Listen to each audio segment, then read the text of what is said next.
Welcome to InfoHub. In our headlines, Cabinet rounds up, forestry operators building their capacity, and Oriella residents pleased with project implemented. Stay tuned for the details of these and more. The future of Guyana has never looked better. Our nation is on the cusp of a development program like never seen before. While Guyana is now emerging as an energy giant through the discovery of massive reserves of oil and natural gas, it is your government's intention that the huge benefits emerging from this will go where it matters most, to you, the people of this beloved country. There is a surge of confidence in the way Guyana is governed once again, and the level of investor interest is unprecedented. Guyana is poised to become the breadbasket of the region, and the pace at which this nation will grow through prudent fiscal management will be nothing short of impressive. But more than anything else will be the way every Guyanese, regardless of color, class, or creed, becomes a part of this historic period of national transformation, sharing in the wealth and well-being of it all as one Guyana. We begin with the news that Guyana has today submitted its application to the International Court of Justice, requesting the court to confirm the legal validity and binding effect of the 1899 arbitral award regarding the boundary between Guyana and Venezuela. The application was handed over to Mr. Felipe Cover, Registrar of the ICJ, by Honorable Carl Greenidge, Vice President and Minister of Foreign Affairs, who will serve as Guyana's agent in the proceedings before the court. According to Minister Greenidge, in filing its application, Guyana has respected the Secretary General's decision and placed its fate in the International Court of Justice to resolve the controversy in accordance with its statute and jurisprudence based on the fundamental principles of international law. Here now is Cabinet Roundup by Stacey Carmichael. The Cabinet was briefed on the interventions by President David Granger during the recently hosted World Water Forum and the 24th Inter-American Congress of Ministers and High-Level Authorities. Minister of State Joseph Harmon today said the President was commended by the Cabinet for highlighting the importance of the natural resources of Guyana and the Guyana Shield to the health and well-being of the planet.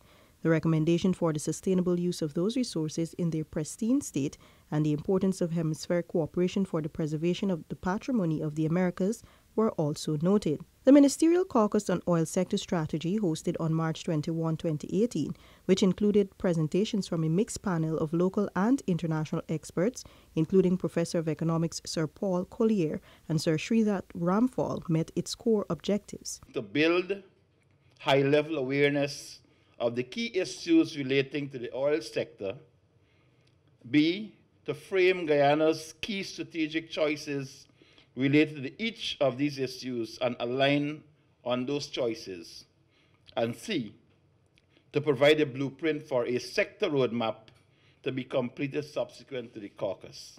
Minister Harmon said reports that there was an outbreak of measles in Barima-Waini, Region 1, were patently false, as reported by the Public Health Minister, Valda Lawrence. An investigation was completed by a technical team from the ministry as well as the Pan American Health Organization, World Health Organization, PAHO-WHO, which confirmed the non-existence of the outbreak. Minister Lawrence said her ministry will continue to work with the regional administration to ensure surveillance of the borders and the health and security of citizens. The media was cautioned about publishing such statements. Government is confident that the U.S. imposed ban on local catfish will be lifted shortly following a revision of the processes. The action by the USA, which in fact was a revision of the rules for import of fish into the U.S., was a protective measure, and that Guyana was working with the U.S. authorities to resolve the matter. He pointed out that there were other international markets which remained unaffected. The Honourable Minister stated that the difference in the ways in which catfish was sourced, that is, farm-raised as against wild-caught and processed in the USA and Guyana, and the required documentation were the main reasons for the restriction. Cabinet was advised that the Ministry of Agriculture was, however, actively engaged with the U.S. authorities to have the issue resolved in the shortest possible time. Finally, in the roundup, Minister of Public Security Kemraj Ramjatan has advised the Cabinet that an investigation is launched into the shooting of 3 alleged bandits on the KITE walls. The Director of Public Prosecutions, DPP, will launch shortly a coroner's inquest in accordance with the Coroners Act, Chapter 403. For InfoHub, Stacey Carmichael. Tiffany Rogers now joins us with the news that U.S. Ambassador Perry Holloway once again cautioned against comments by so-called experts on Guyana's developing oil and gas industry. Today, Ambassador Holloway appeared on the popular morning radio show Jumpstart, where he reiterated his caution. People have learned a lot, but, oil is a very complicated industry. There's a lot to know, a lot to learn. I encourage everyone, experts and not, to continue to learn. But a lot of stuff is available online, including the contracts, so I encourage people not just to take anyone, myself included, at their word, to go out and investigate it and find out the truth. The U.S. ambassador first called out these so-called experts during a business forum at the inaugural Innovate conference hosted by GTT. Ambassador Holloway reminded that it is more than just gloom and doom stories from oil. When I see articles like that, I'm like, you could have also picked another 20 other countries that have been giant success stories. So cherry picking of data, whether it's to sell newspapers or for political means, well, that's what you do, I guess, to sell newspapers sometimes or to advance political agendas. But I just encourage everyone to go out and get the whole story. Ambassador Holloway reminded, too, that it is the government and its people who determine how oil revenues are spent. But what a country does with their oil money is entirely up to the government and the people. So if the government is corrupt, well, then you can imagine the results you would get. So while everyone should hold ExxonMobil's feet to the fire, everyone's going to have to, in the future, hold whatever government is in power's feet to the fire. Guyana is set to begin producing oil in 2020. The government has received support from the United States in the development of its oil and gas industry. For InfoHub, Tiffany Rogers. The new economic trajectory outlined in the objectives of the Green State Development Strategy is crucial to Guyana's transformation to a diversified and green economy. Minister of State Joseph Harmon drew attention to this during the Guyana Manufacturing and Services Association annual general meeting yesterday. Here's Stacey again. To reduce our reliance on traditional sectors and to open up new sustainable income and investment opportunities through value-added endeavors and high-growth sectors. The pursuit of this objective, the State Minister underscored, is an innovative one. However, this cannot be the sole responsibility of the government, but that of every citizen, including the GMSA. For this economic diversification to become a reality, Mr. Chairman, the members of the GMSA, I would suggest, must become more innovative as it relates to the techniques and technology they apply in their production processes. President of the GMSA, Sham Nocta, said the organization is pleased that several measures advocated for the forestry and wood processing sectors have been adopted. Through the mechanism of the Ministerial Roundtable with Minister of Finance and team, and which adopted a sector-by-sector focus, with the first sector being forestry and wood processing. In April of this year, the second roundtable will convene with focus on agro-processing. The roundtable provided the opportunity for the GMSA to offer a comprehensive overview of the sectors. Minister of Business Dominic Gaskin, representative of High Commissioner of India Venkatachala Mahalingam, chairman of the Private Sector Commission Edward Boyer, and other members of the PSC, GMSA and business community were in attendance at the AGM. For InfoHub, Stacey Carmichael. Paul McAdam now tells us that many Oriella residents are satisfied at the development taking place in their community. The East Berbice Quarantine Riverine Communities 2 show, speaking on residents' behalf, said they were pleased with the several projects implemented to improve their lives. Very good support from the government, which I'm very thankful for. They do revetment. Now we have the radio station. They're giving us presidential grant. We can do different things with our presidential grant. Both Oriala and Separoten, they have been doing well. A resident of the community, Sonia Pablo, for more than 50 years, compared Oriala of old to present day. She noted that she was happy with the transformation. Our ancestors who were living in this village before, things were tough and rough at that time. But now we have water at the hilltop. I'm living at the Chark Hill. We have light coming to the village. We have light right through, and we could able to get more things easy, life easy. Meanwhile, Regional Executive Officer of Region 6, Kim Williams-Stevens, highlighted some of the works undertaken. We had some rehabilitation works done at the Orialo Health Center, at Siparuta.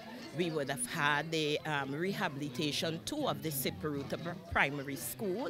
In addition to that, they were upgraded with toilet sanitary facilities. The regional official reminded that the administration's aim is to provide quality service for all of the residents of East Berbice Quarantine, and noted that Orialo Siparuta was no exception.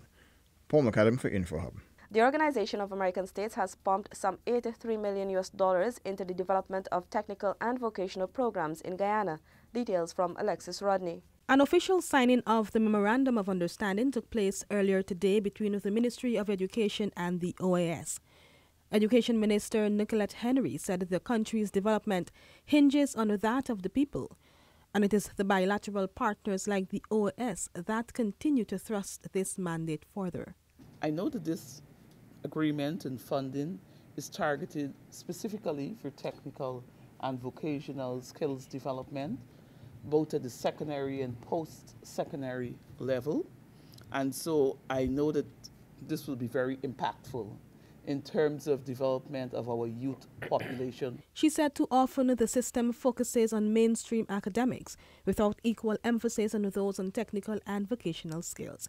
It is for that particular reason, the minister noted, that the injection of funds is most welcome. OAS Country Representative Jean-Rico Dermiers spoke of the organization's pillar of sustainable development, which also includes the development of educational programs. The funding, he said, comes under the umbrella of equality, inclusive and equitable education promoted by the Development Cooperation Fund of the OAS. We need it all. Our people need good jobs, and with good technical and vocational education, they will be able to secure those jobs and even set up their business in the future so that our countries improve and grow their economy. The ministry's permanent secretary, Vibert Welch, and the OAS representative signed the documents. Alexis Rodney for InfoHub. Kite flying at Easter is a unique Guyanese tradition, and with the rush of kites now on, Stefan Gabriel tells us that many kite makers are using the opportunity to rise to the occasion. In downtown Georgetown, InfoHub caught up with some of these distinctive craftsmen and women. One of them is TREVOR Smith. My work, as you can see, is very professional, because I paste kites with a passion. Where sales is concerned, I'm quite happy. I always get the support of the Guyanese public. I'm connected to the Guyanese public. Another kite maker is MAURICE, who has been selling kites for over 30 years. Well, these first days is thing that don't really pick up like how you really need faith pick up. But as the week go down, like Thursday, Friday, Saturday, and them time, those days, those Sunday, the closer it gets to Easter, the better the sales is. Acknowledging that there is competition was another veteran in the business, John Henry. I've been doing this a very long time. But so far, business is nice. We got a lot of competition, but it's what you like. Joy Coates is one of the female kite makers intent on keeping the tradition alive. Because this is a traditional something, and everybody normally come to Camp Street to get their kites. And I think we have the best kites out here. Easter is a national holiday celebrating the resurrection of Jesus Christ. Across the nation, Guyanese near and far in their numbers come together in open spaces for kite flying and spending time with family and friends. For InfoHub, Stefan Gabriel. We now bring you scenes from some of the Easter kite distribution activities by Minister of Health Valda Lawrence in Agricola and Isla Penitence and Education Minister Nicolette Henry to NGSA students.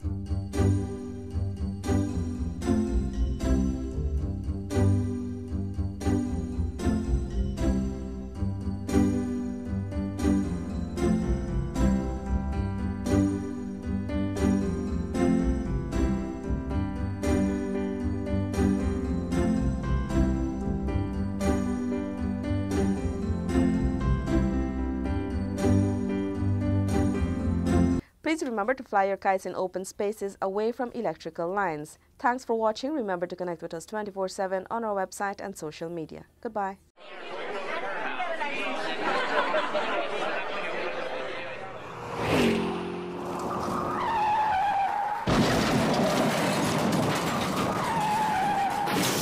Thank you.